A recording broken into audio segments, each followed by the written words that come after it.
Let's get this show on the road. Can we have a drum roll, please? Ladies and gentlemen, the number 100 entry on the list, Peking Duck. Peking Duck is at 100? Bro, you guys haven't lived. Duck is so good. It's at 100? That's crazy. It should be higher.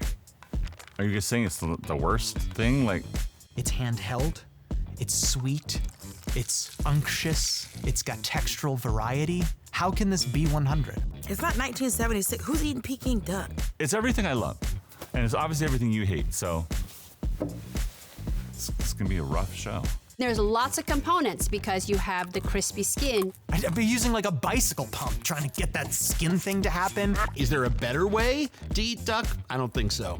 Usually it's served with a kind of a steamed bun and maybe like a cucumber slaw, and you eat it as a bao, like a sandwich. Peking duck is an art form. Just the texture of the skin and the fat, like that is where it's at. What probably denotes a good Peking duck is that if they have it in the window, like if it's hanging there, then you can just see, and it's like glistening and shining. You can tell it's crispy. I was 8 months vegetarian, then went to Hong Kong and broke my vegetarianism eating Peking duck. And it was the most freaking delicious Peking duck I ever had in my life. It seems like number 100 really ruffled some feathers. Anyway, here's number 99, beef stroganoff. Yeah! Beef stroganoff. I'm like, yeah, you know. No, I don't like them. It's weird. They're noodly and brown, and it's gross. I'm very confused about this as a dish. People are eating this. People are ordering this and eating it. I would love to hear the explanation for why. Beef stroganoff is in my top 5 meals of all time. My oma made it for me. My muchi, my mama made it for me. It's in my heart. It's beautiful. What's wrong with you guys? Like, don't you love beautiful comfort food? He's nuts. Who is this person? Beef stroganoff in the top 5?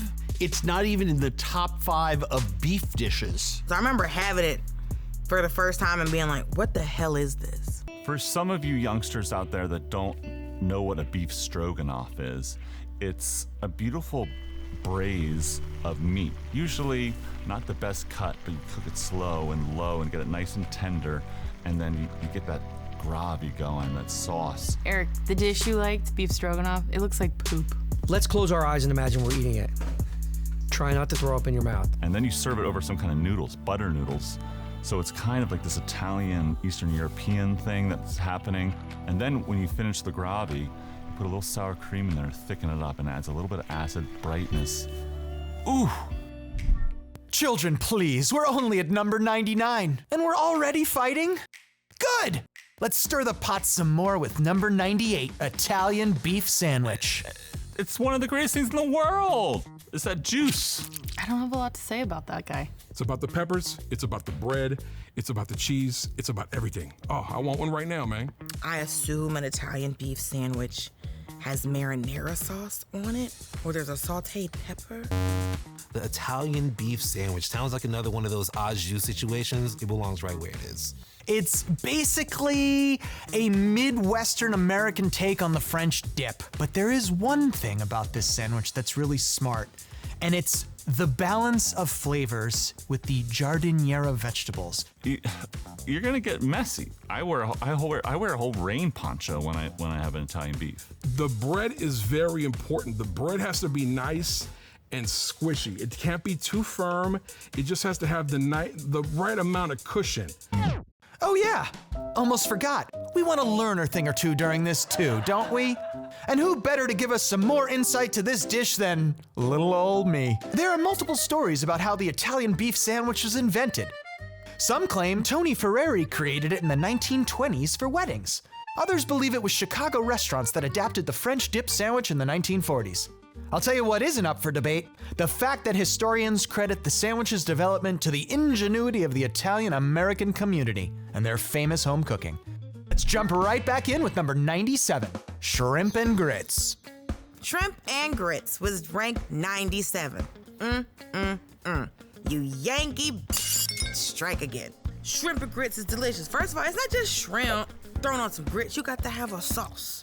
Yes. I mean, I grew up eating grits, so I'm super here for it. What's there not to love about shrimp? Succulent, delicious. One of the most beautiful comfort foods. I have a shellfish allergy. Shouldn't be on the list. But shrimp, honestly, come on, it's gross. They're bottom feeders. The oceans are polluted. Why are you eating that? We can do so much better. Ha! For once, I actually agree with that guy. Now listen, have I seen my mama sink a whole stick of butter into a pot of grits? Yes. Do I know where it went? It went here. It went here. It went here. That's not the point. All right, we've heard them talk the talk, but let's see if these experts can back it up with cold, hard facts. It's time for some trivia. Oh, we got trivia? Yes, Chewy, we do. Let's go. Shrimp and grits are the official food of which U.S. state? Oh my. Louisiana. Is it Arkansas? It's actually South Carolina. Same thing. What are grits? Grits is some alien technology that was passed down by the Mayans. I don't know. Grits is some kind of grain. It's corn. It's ground up corn, right? Grits are a ground corn product that is white corn and stone ground, and generally you're gonna eat them savory, so anyone that tells you to put sugar on your grits, definitely don't trust them. That's a wrap. Thank you, Shrimp and Grits. Please sign the SAG waiver as you leave. For our next dish, we're going into the sandwich family. It's number 96, the French dip. You know, growing up in Arkansas, we don't really eat things like French dip sandwiches. Really, I never had a French dip until I came to LA because people here are so passionate about them. What's there not to love? Au jus moment. Fresh, delicious, sliced roast beef, horseradish. What a waste of time. Oh, disgusting. I feel like the French dip is for the very wealthy person who has no palate but wants to seem cool. I love like a thing where it's not done until it's in your mouth. So it's like a meal made in the mouth. It's very special. It's the driest sandwich. You know the sandwich dry when it came with a dip and sauce stuff? There's not gonna be a barroom brawl over who took my French dip sandwich. If you want the French dip, go ahead, bro. Like, enjoy yourself. I get you got rid of your monarchy, but why am I going through this with this baguette? I'm like, no, I'm not into it. Clearly, I'm not really into dippy hot meat sandwiches. If you're too lazy to do a Dunkerdoodle, just get out of the game. Just when you thought a sandwich couldn't get more divisive, here comes number 95. Feast your eyes on the Tuna Melt. People like it, namely my wife. And these are one of her many bad decisions. I need some texture in food. It's just too much mush. Gross. It doesn't even belong on the list. Who's eating that? Where do you get that from? Subway or something? I'm a for a good tuna melt sandwich. For me, a tuna melt gives you everything that you can want in a sandwich. It's hot, it's crunchy, it's satiating, it's melty. There's so much opportunity with a tuna melt. I've never had a tuna melt. I think as a kid, my mom told me you're not supposed to have fish and dairy together or something like that. That feels like something you make in secret. I recently was in Jersey at this amazing diner, and you get a nice tuna melt, crispy rye bread, like toasted on the griddle. It's wonderful. I love tuna, so a tuna melt is just that amped and cheesed. I love a tuna melt. I actually have the components for a tuna melt in my fridge right now. I'm probably gonna make one when I get home. It's great if you fry the bread. Instead of toast it, fry it. Don't play with me. The idea of tuna fish so like a tuna salad with a piece of hot cheese on top. Now I'm eating hot tuna salad. How old were the people that filled this out? What year is this? Tuna melt? Sorry, that's what my grandmother ordered at Schrapp's. Here comes number 94, fondue. I love a good cheese situation, man. I love a good cheese situation. I think there's better ways to do a cheese dip. Yeah, après-ski. I just think there's better uses of cheese than just like this. Fondue is always a funny concept to me because my mom was like, so we just supposed to put bread and hot cheese? It's not something I do. It doesn't feel like a meal, really. It feels like, you know, you would have a couple bites of it and then you'd be like over it. I love fondue. You know, fondue is one of those things where it's a social experiment. It's also very sensual. It's kind of European. It's like winter coated. What do you even dip into it? I love a fondue. I love the cheesy fondue. I chocolate fondue. I don't know what we're talking about here. Are we talking cheese fondue? Chocolate? I mean, cheese is kind of eternal. There's lots of different kinds of fondue, but my favorite probably is cheese. Although I wouldn't kick a chocolate out of bed, if you know what I'm saying. I want to do the cheese. That chocolate that they use is like that chocolate fountain chocolate. It's not good chocolate, but I know that cheese is a bussy. Okay, fruit and chocolate changes this a little bit. Because then fruit and chocolate, that includes like the chocolate waterfalls. You give me one of those chocolate fountains, I'm going hog wild. Number 93, matzo ball soup. So good. It's homey, it's nostalgic, it's amazing, it's delicious. The little dill floating in there, you've got the carrots, you got the giant balls. I mean, it's all the things that are great in life. A small crime that is ranked as poorly as it is. Sorry, that is the stuff of which every Jewish boy's dreams are made of, is that perfect one, like mine. Anyone who says they don't like matzo ball soup is a liar. That's just not true. How could you not like that? Never had it. I seen it in a jar though. Listen, it's a good concept. You're like, listen, we gotta do something with these crackers, dog. Okay, so matzo ball soup is basically matzah crackers smashed up with other ingredients, mainly seltzer water and whatnot, and you create these little beautiful balls of magic that then get boiled in a chicken broth-like soup. There's fresh dill, you have carrots. It is both holding its shape when you bite through the matzo ball and also disintegrating at the same time. It sort of defies gravity. It's kind of like when you get in the swimming pool, you don't weigh anything anymore. That's how a matzo ball is. It shouldn't be clunky, right? We don't need a ton of ingredients. It's really about delicious, well-made, depth of flavor broth and a delicious, well-made matzo ball. You can have a very tasteless, bland matzo ball soup, and then you can have, like cafeteria style, not great. And then you can have an incredibly rich, aromatic, umami-like matzo ball soup. I like the latter, obviously, flavorful deliciousness. And that's how you do it. It's pretty simple. And it's something that, we eat a lot in my house. I feel like matzo ball soup is something that your grandma eats, you know? We've had a few spats so far, but maybe our panel can finally come together over something here. I don't know. I think some are gonna speak to food and some are just gonna make stuff, honestly.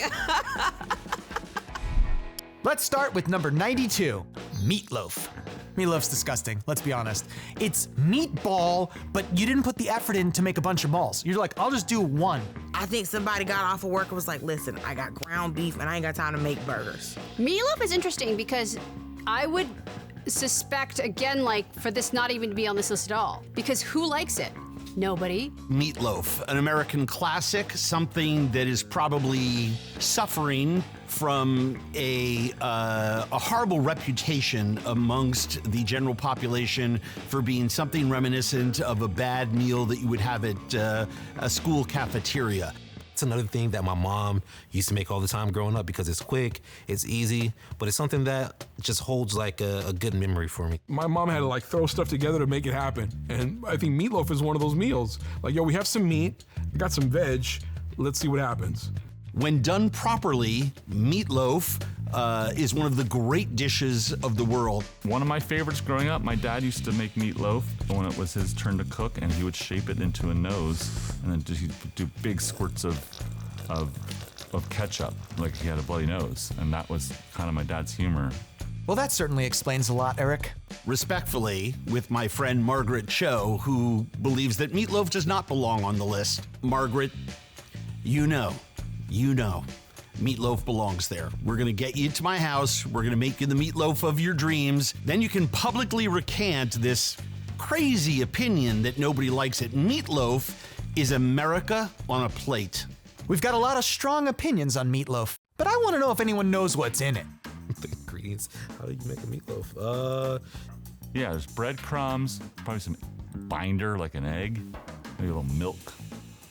Beef, ground beef. Huh? Onion powder, garlic powder, salt, pep. There's one other thing I'm forgetting. Oh yeah, what's that? Worcestershire. Okay, now we're talking. Let's see if anyone else can pronounce Worcester, Worcester, Worcester. Forget it.